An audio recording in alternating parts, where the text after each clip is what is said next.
அஜித் விஜய்க்கு ஆதரவா? அஜித் என்ன சொல்ல வருகிறார் வாங்க பார்ப்போம்.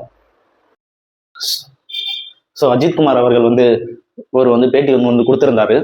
ஸோ அவர் என்ன சொல்ல வர்றாருன்னா, ஸோ அது இன்டர்வியூ எடுக்கிறவங்க வந்து கேட்குறாங்க, ஸோ ஸ்போர்ட்ஸை பற்றி சொல்லுங்கள் அப்படின்னு கேட்கும்போது, எனக்கு ஸ்போர்ட்ஸ் வந்து ரொம்ப பிடிக்கும், ரொம்ப அது ஒரு பியூட்டிஃபுல்லானது. ஸோ நான் பண்ணுற பைக் ரேஸாக இருக்கட்டும், கார் ரேஸாக இருக்கட்டும், எனக்கு ரொம்ப பிடிக்கும். ஸோ ரொம்ப பியூட்டிஃபுல் அப்படின்னு வந்து ஸ்போர்ட்ஸை பற்றி அவர் வந்து சொல்கிறாரு. அதுக்கப்புறம் என்ன சொல்கிறாருன்னா, கம்ஃபர்ட் ஜோன், அதாவது கம்ஃபர்ட் ஜோனை பற்றி வந்து சொல்ல வர்றாரு. ஸோ நம்ம எப்போவுமே கம்ஃபர்ட் ஜோனுக்குள்ளே வந்து போயிடக்கூடாது, கம்ஃபர்ட் ஜோனை விட்டு வெளியில் வரணும். ஸோ அதுதான் நமக்கு வந்து பாதிப்பு இல்லாமல் இருக்கும்.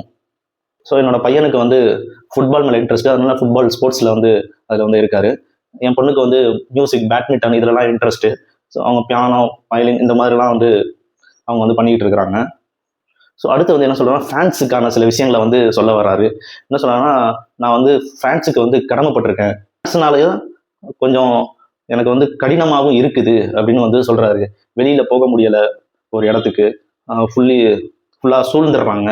இப்போ பைக்லேயோ கார்லேயோ போனால் காரை வந்து நிப்பாட்டுறாங்க, ஜன்னலை வந்து ஓப்பன் பண்ண சொல்லி ஃபோட்டோ வந்து எடுக்கிறாங்க. இதெல்லாம் கூட எனக்கு கொஞ்சம் கஷ்டமாக தான் இருக்குது, ஹார்டாக தான் இருக்குது.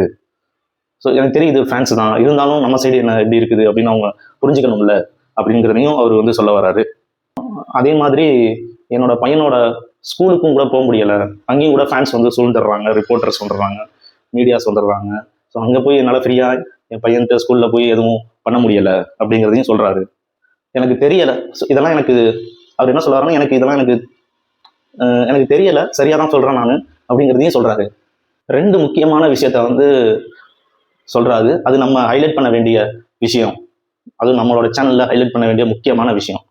அது என்னன்னா, ஒன்று எலெக்ஷன், இன்னொன்று ஸ்டாம்பேஜ், கரூர் ஸ்டாம்பேஜை பற்றி பேசுகிறாரு. இந்த 2 விஷயம் ரொம்ப ரொம்ப முக்கியமான விஷயம். ஒன்று கரூர் ஸ்டாம்பேஜுக்கு ஒருத்தர் மட்டும்தான் காரணம் அப்படின்னு வந்து சொல்லிக்கக்கூடாது, நம்ம எல்லாரும் தான் காரணம், இன்க்ளூடு மீ, நானும் கூட தான் காரணம் அப்படிங்கிறதையும் அவர் சொல்கிறாரு. ஸோ 2வது என்ன சொல்கிறாருன்னா, எலெக்ஷன். ஸோ நான் எலெக்ஷனுக்கு நான் ஓட்டு போட போகும்போது அங்கே ஃபேன்ஸ் வந்துடுறாங்க, ஃபோட்டோ எடுக்கிறாங்க, அது பெரிய பாதிப்பாகுது. அதை விட மிகப்பெரிய பாதிப்பு எதுன்னா, நான் அதாவது எலெக்ஷன் பூத்துக்குள்ளே போகும்போது அங்கே வந்து மேலே வந்து கேமரா வந்து வைக்கிறாங்க, வச்சு ஃபோட்டோ எடுக்கிறாங்க. அது வந்து ஒருத்தருடைய வந்து உரிமை, கடமை எல்லாமே சேர்ந்தது. அங்கே வந்து இந்த மாதிரிலாம் வைக்கிறது வந்து அது சரியான முறை இல்லை. எல்லாருமே வந்து ரைட்ஸை பற்றி பேசுகிறாங்க, ஆனால் அவங்க வந்து எல்லாருமே வந்து உரிமையை பற்றி பேசுகிறாங்க, ஆனால் ஏன் கடமையை பற்றி பேச மாட்டாங்க அப்படின்னு வந்து கொஸ்டினையும் கேட்குறாரு. ஸோ அதுக்கப்புறம் அவரை பற்றி சில விஷயங்கள் வந்து சொல்கிறாரு. என்ன சொல்கிறாருன்னா, நான் சினிமாவில் ஆரம்ப காலகட்டத்தில் வரும்போது எனக்கு தமிழ் தெரியாது சரியா, அதுக்கப்புறமா என்னோட ஹார்ட் ஒர்க்னால கஷ்டப்பட்டு கொஞ்சம் கொஞ்சமாக தமிழை கற்றுக்கிட்டு அதுக்கப்புறம் வந்தேன். ஸோ என்னோட வந்து என் பேரை வந்து மாற்றிக்க சொன்னாங்க, ஆனால் என் பேரை வந்து மாற்றிக்க வேண்டாம்னு நான் உறுதியாக இருந்தேன் அப்படிங்கிறதையும் அவர் சொல்லியிருக்காரு.